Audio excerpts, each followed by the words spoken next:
The story. 6 years of silence. 6 years after the divorce, he saw her again. She was walking hand in hand with a child. The child? He was Ethan's exact copy. She had kept a secret for 6 years. Now he wants the truth. But she learned to live with the silence. Toledo was vibrant that afternoon, as it rarely was. The sky, a dense blue, seemed to press down on the city's ancient rooftops with an almost solid light. The narrow streets, curved like unresolved memories, echoed with the sound of hurried footsteps from tourists and locals, voices mixed in different languages, laughter, camera clicks, distant bells. And in the middle of that history-saturated scene was him. Ethan Cole walked aimlessly, his shoulders stiff, hands in the pockets of his gray coat, his brow slightly furrowed. His phone vibrated inside his trousers, but he didn't take it out to look. Not today. It was his divorce anniversary. 6 exact years since he signed those papers with black ink and cold hands. It wasn't that he counted, but he knew. His body knew. He'd allowed himself a walk through the old city purely by instinct, or perhaps as a punishment. He had avoided those streets since Clara left, since her name became a kind of ghost murmuring between the windows of the empty house. But something that afternoon drew him back. Maybe it was the smell of autumn, maybe the silence behind the noise, or just the weight of a loneliness that no longer surprised him. He climbed slowly up Angel Street. His eyes scanned wavy glass shop windows, moss-covered stone walls, children running with ice cream dripping down their fingers. He stopped in front of a used book stand, pulled out an old copy of Neruda, and flipped through it without reading. The paper smelled of time. The poetry, if it still lived there, no longer touched him. It was then that everything stopped. Not time, but something inside him. An invisible force turned his face to the side, as if a silent hand pushed his chin. And he saw. There, a few meters away, walking in the opposite direction, was her. Clara. The name formed in his mind with the weight of a contained blow. She hadn't seen him yet. She walked distractedly, holding the hand of a boy who must have been 5, maybe 6. The child looked around with a serene curiosity, his face slightly furrowed, his body leaning to one side as if trying to absorb the world. Ethan felt his knees give way by an inch. The child was his portrait, not a vague or generic resemblance. It was him. Those intense brown eyes, too large for his face. That slightly arched brow, like someone carrying questions he doesn't yet know how to ask. The firm chin. The way he walked, hands loose, a sure step, the slight forward tilt of his neck, as if he was always listening to what wasn't being said. Clara looked to the side and saw him. There was no fear, no scream, no running. She simply stopped for a second. Her eyes clung to his with a mute, undecipherable force. It wasn't anger, nor fear. It was something more solid, a wall of silence between two worlds that once loved each other, and who now looked at each other as strangers. Ethan took a step.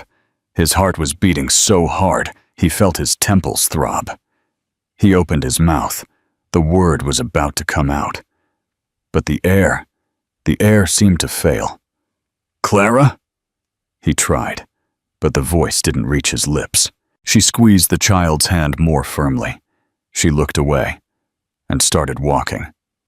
Not fast, not in a hurry, but with an irreversible decision, like someone closing a door without a sound.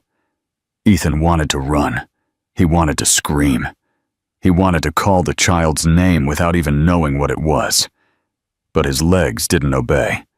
They were nailed to the ground like the roots of a rotten tree. Everything inside him was shouting, but his body refused to react. The crowd grew. Tourists with colorful hats, students with backpacks, a couple laughing loudly, a dog barking, and in seconds, she was gone. Disappeared like smoke in the middle of the street. He searched with his eyes everywhere, turned his body, searched desperately, but there was no sign. Neither of the woman, nor the child. Nothing. Only the echo of a life he didn't know existed. He leaned against a stone wall, trying to breathe.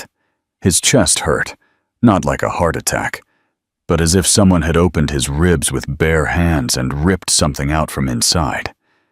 He was sweating cold. His hands were trembling. He tried to rationalize. Maybe he was wrong. Maybe the child just resembled him. Children look alike. It wasn't certainty, but then he remembered the eyes. Those brown eyes, identical to his own when he was the same age. And there was no way to pretend. Ethan Cole, a recognized architect, son of one of the most influential families in Castilla-La Mancha, was stopped in the middle of the street like an ordinary man, before an old wound that never healed, and which was now bleeding again, deeper, dirtier, more real, dirtier. More, a man who had everything, then lost everything, and now discovered that maybe he had never known anything. The city continued around him as if nothing had happened, because to the world, truly, nothing happened. Just another man standing in front of a book stand, just another pale face in the crowd, just another story no one saw happen. But for him, right there, in that instant, reality had cracked. And through that crack, he saw something he couldn't unsee. Before the crack, the betrayal. 6 years earlier, before the crack, before the silence, before Mateo, there was a woman trying to hold together what was already collapsing. Clara woke up early. She made coffee, set the table with 2 cups even when he left without touching either. She tried. It was the verb she conjugated alone the most in those days. To triu. She tried to smile, tried to converse, tried to get Ethan to look at her the same way he looked at his glass and concrete projects, with fascination and attention.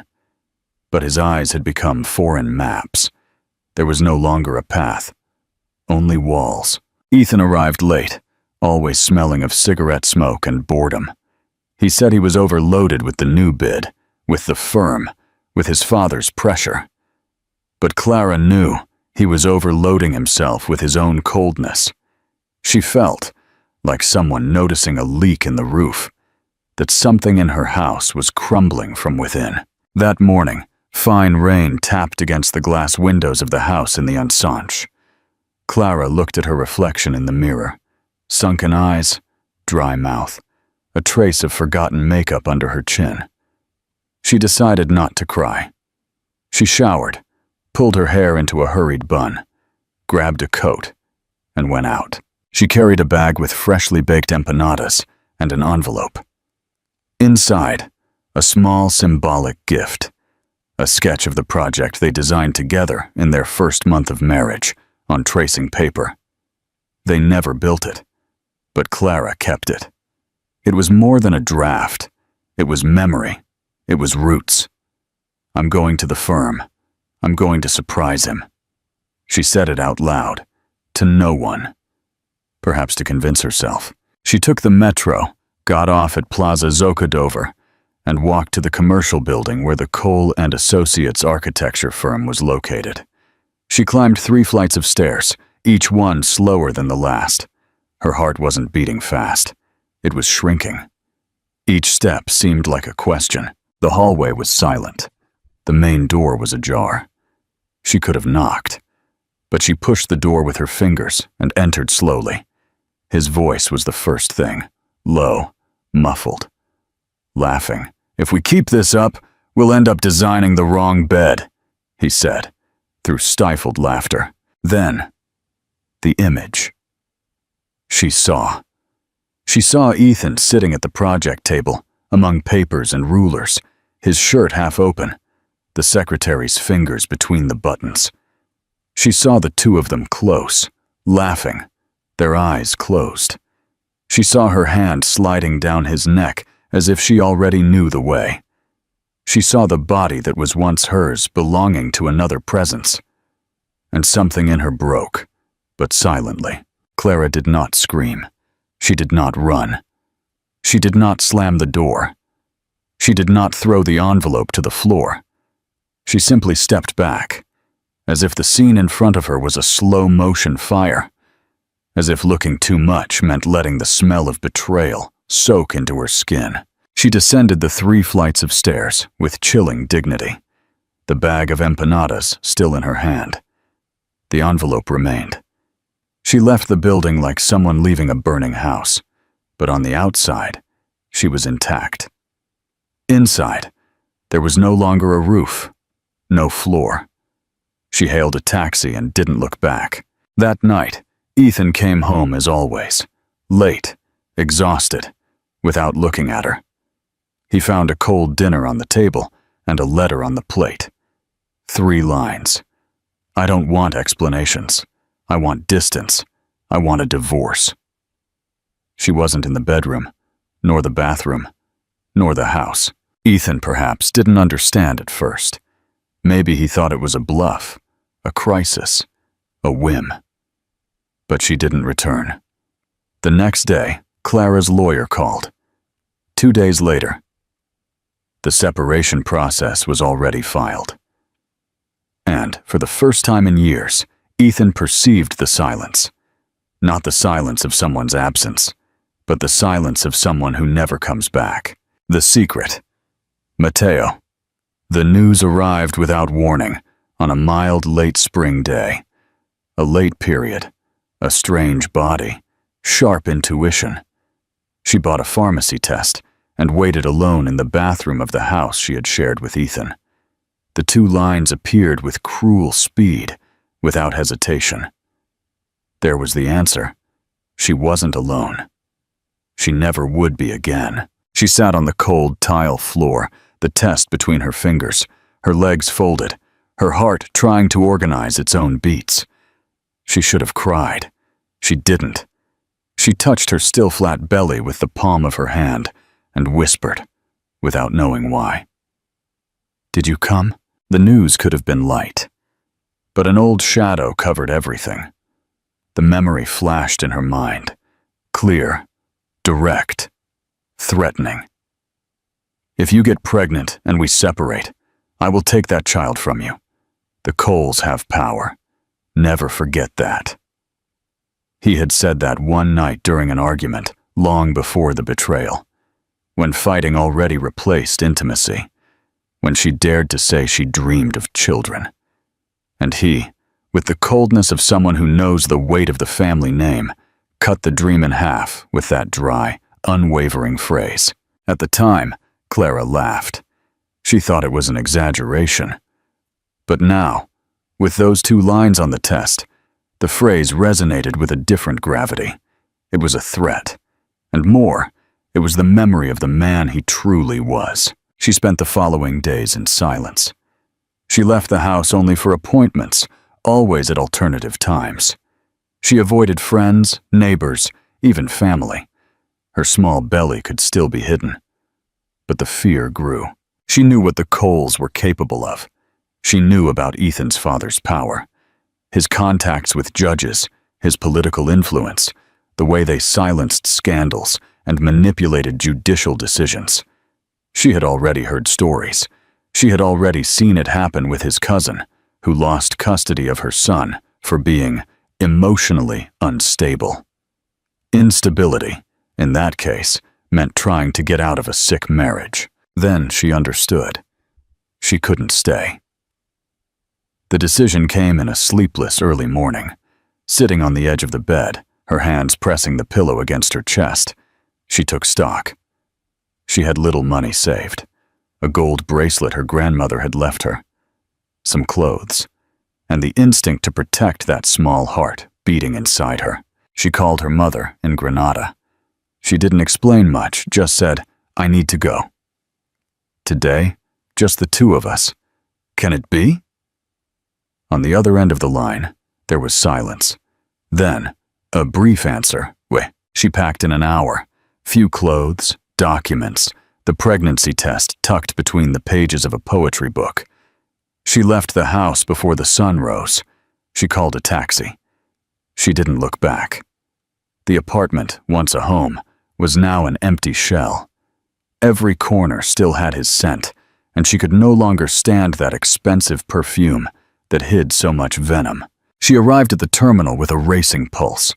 She bought a one-way ticket. Getting on the bus, she sat near the window, wrapped in her coat, as if it were makeshift armor. She looked out as the vehicle pulled away. The streets of Toledo gradually faded, each streetlight, a memory left behind. She arrived in Granada shortly after noon.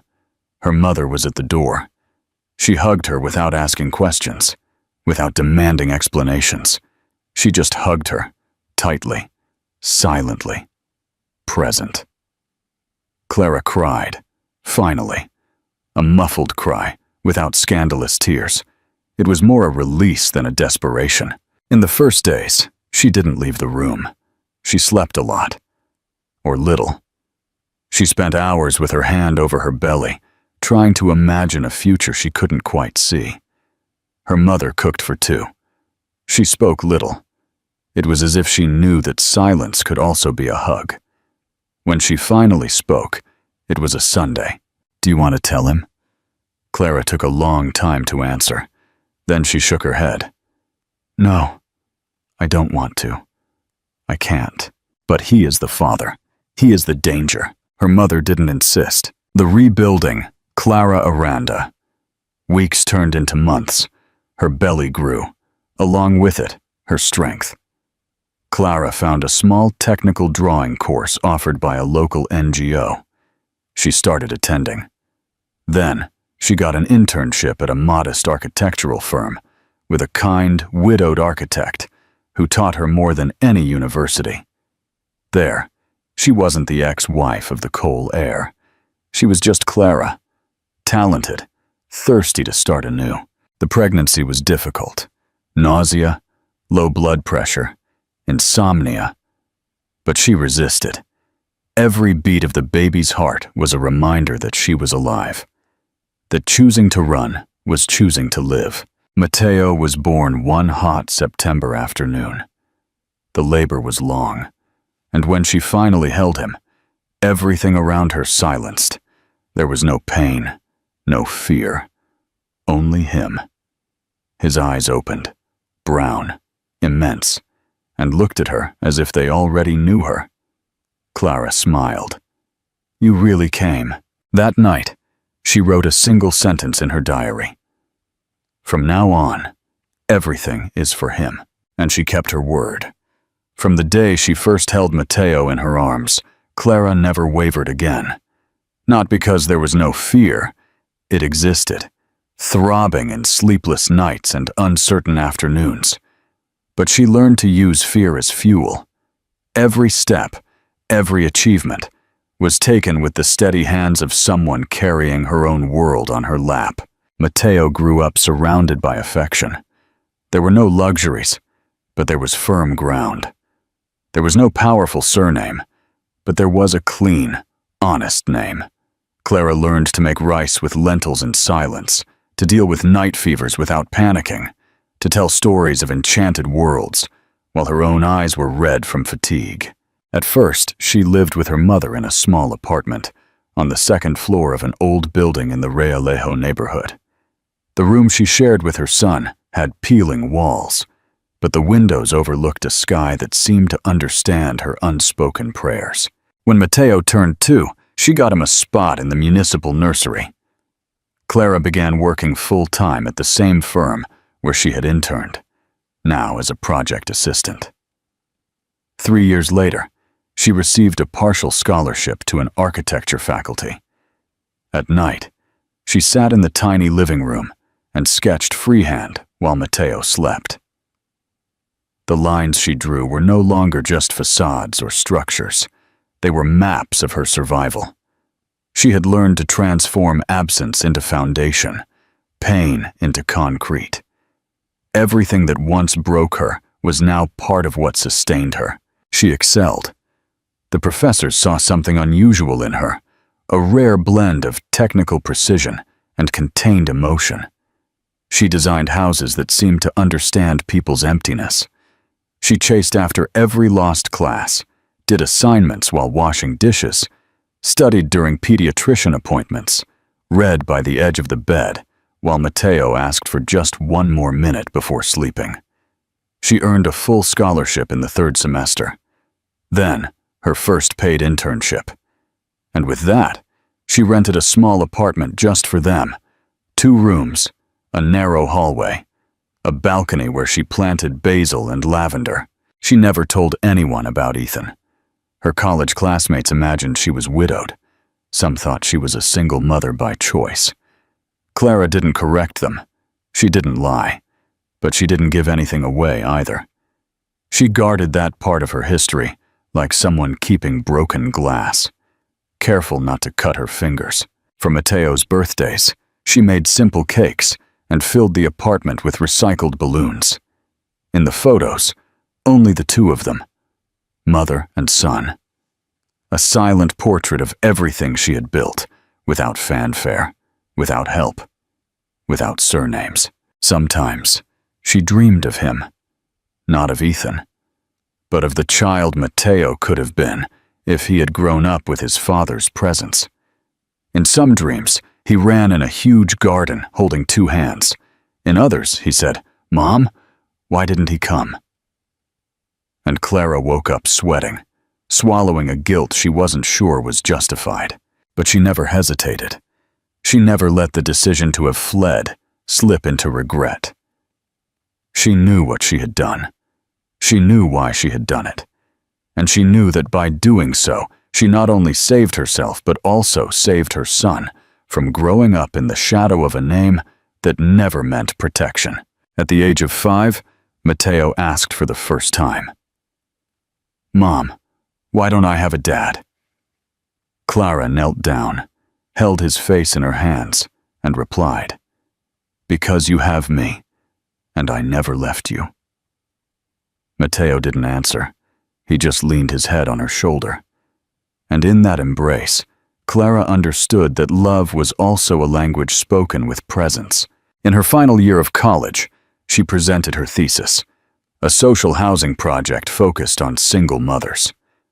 The jury was silent for a few seconds after the presentation. Then, they applauded. Her tutor hugged her with moist eyes. She left the room with the feeling of having rebuilt everything that had once been demolished.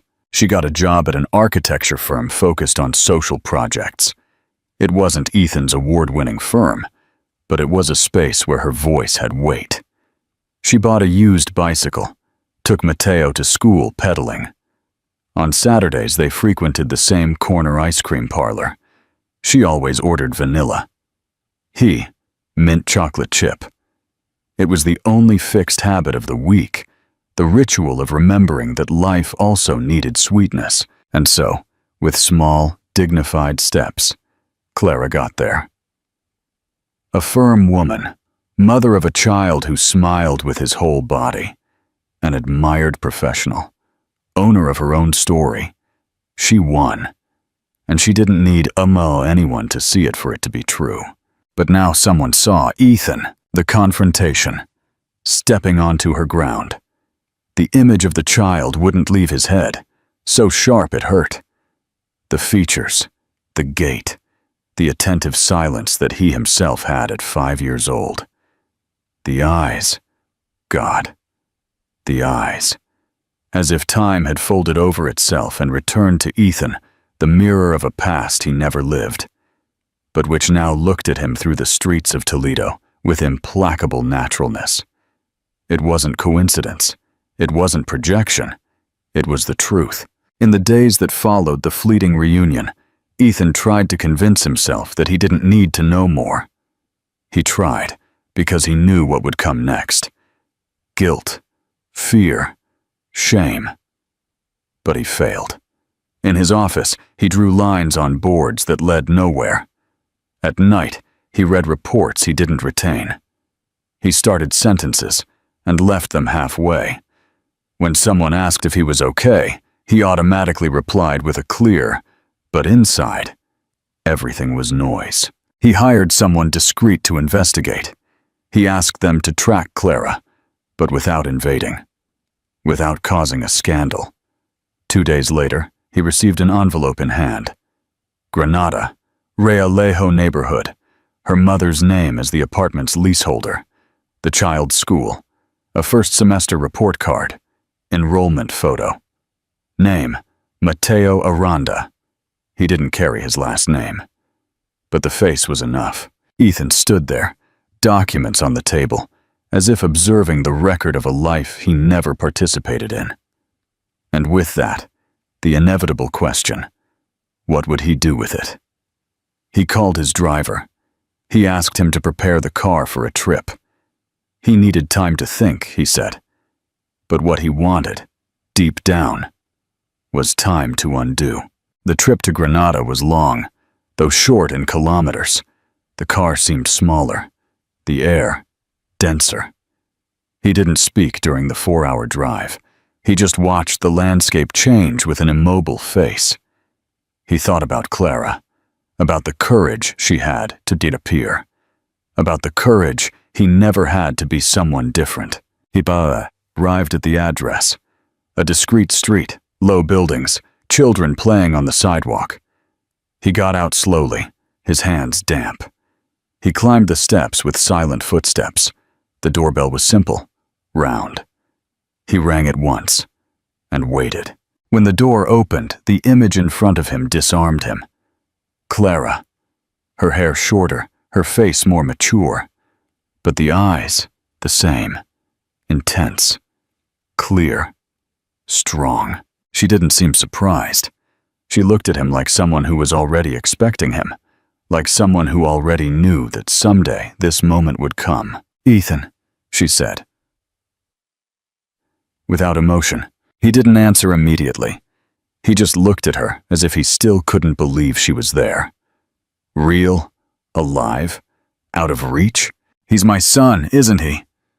The question came out like a stone. There was no accusatory tone, only truth, and an old fear mixed with a new one. Clara didn't look away. She didn't move. She just took a deep breath, firm. "Yes, Mateo is your son, but he is my world." The words fell between them like a verdict. For an instant, neither of them spoke. The silence grew louder. The sound of the street in the background, a dog barking, a ball bouncing on the asphalt, everything seemed distant, as if they were isolated inside a thick glass. Ethan tried to organize a thought, but his body spoke first, his hands trembling, his throat dry, the weight on his chest. He didn't know if he could enter. He didn't know if he should. "Why didn't you tell me?" She gave a bitter smile. Her eyes remained fixed on his, but there was a weariness there that didn't exist before. "Do you remember what you told me, a year before everything ended? If you get pregnant and we separate, I will take that child from you. The Coles have power. Never forget that." Ethan closed his eyes. He remembered. The phrase was real. He said it in anger, on any given night, and he never thought she would take it seriously. "Clara, you don't need to explain yourself," she interrupted him, with a gentle but firm gesture. "I'm not here for revenge. I'm here because he needs me whole, and I could only be whole far away from you." The words were like clean blades. There were no shouts, no tears, but every syllable carried the pain of years. "Can I see him?" She hesitated for the first time. Her eyes flickered, her body moved slightly. "He's at the park with my mother. He'll be back in half an hour. You can see him, but don't confuse things." "What things?" She looked at him deeply and replied, "You can be a father, but I am everything he knows, and I won't allow that to change." Ethan nodded, his gaze lowered. There was no room for dispute there. Only one possible path, entering the other's territory with respect. And he, finally, was ready to tread carefully. And in that moment, Standing in the doorway that had been closed to him for so long, Ethan felt what he had never truly felt. Guilt. Not the theatrical, performative guilt, but the guilt that hurts because it recognizes, that burns because it is true. That is silent because it knows it has been wrong. Clara stepped aside, making space for him to enter.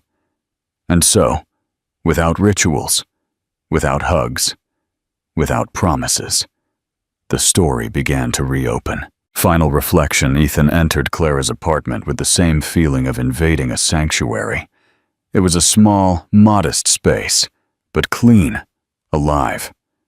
The furniture didn't match, but every object seemed to have been placed there with an intimate purpose.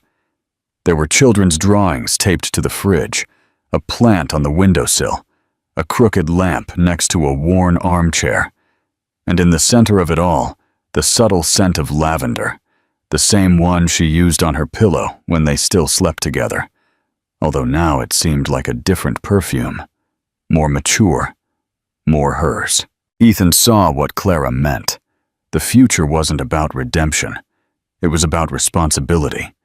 And next to that woman he once loved, he finally understood that she was not just the mother of his son. She was unbreakable, and that he could never attain. He understood it. Not in the arrogant way of someone who finally understands a woman, but like someone who, after a long time, recognizes the exact void he left behind. And the hardest thing to accept was that Clara was no longer in that void. She filled it alone. With silence, with struggle, with her own hands. With the precise architecture of someone who learned to build from the rubble. He saw it now. In every one of her gestures, in the way she organized Mateo's life with a firm and affectionate routine, in the way she spoke to his schoolmates' parents with a confident voice, unafraid of judgment, in the way she wore simple clothes that seemed tailor-made, as if her body had learned to fit exactly where it wanted to. Clara flourished, and he was just a spectator. Ethan began to accompany Mateo more often. He took his son to the park on alternate Saturdays. Clara's mother supervised him with an eagle's eye, never hostile, but always attentive. Clara trusted her instinct. It was like an invisible net of protection. The child would never be completely alone with Ethan.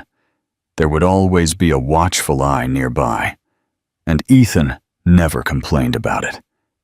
He accepted it, because he knew he had no right to ask for more than that. One morning, after dropping Mateo off at school, Ethan saw Clara across the street. She was wearing a blue skirt, low heels, a folder under her arm, and a cup of coffee in her hand. She was talking on the phone, concentrated, walking quickly. She was so clear, so solid in that instant, that Ethan stopped to observe. He saw a woman he didn't know. A woman that time had sculpted with precision. She crossed the street, hung up the phone, and saw him. She stopped in front of him. Her eyes weren't cold. They were serene, like someone who no longer expects anything. And precisely because of that, she doesn't need to protect herself. "Do you need something?" she asked simply. "No," he replied, hesitant. I was going to say you look different. I'm alive. That's it. And you are learning to look." She walked past him without waiting for an answer, and that echoed in him as a reminder. There are pains that don't heal. They transform. And Clara transformed. Later that same day, Ethan opened his laptop and searched her name. He found an article. Clara Aranda, architect and urban planner, winner of a regional award for a sustainable social housing project. The text spoke of her with reverence. It mentioned her education, her trajectory, her focus on vulnerable communities. No influential surnames, no inheritances. Everything was merit. Every paragraph was a confirmation of what he was already beginning to accept. Clara not only survived, she became someone else. And he remained rich. He continued signing projects, accumulating awards, attending gala dinners. But everything he carried in his pockets, the contacts, the promises, the contracts, now seemed lighter than a dry leaf compared to the concrete weight of the presents Clara earned with her own story. The power of the Coles? Impotent there. Because Clara was no longer accessible through influence. She could not be bent by surnames. She was not for sale. Ethan understood it, not because he wanted to, but because he had no choice. And looking at Mateo, seeing him grow up with the tenderness of someone who was loved unconditionally, he understood that everything Clara built, the balance, the clarity, the unconditional love, cannot be bought. It is not inherited. It is only earned. And he arrived too late. Now tell me, if you were in Clara's place, would you have done the same thing? Would you have left without telling him about the pregnancy? Comment below. I really want to know what you would do. And if this story touched you in any way, like the video, subscribe to the channel, and share it with someone who needs to hear this. See you in the next story.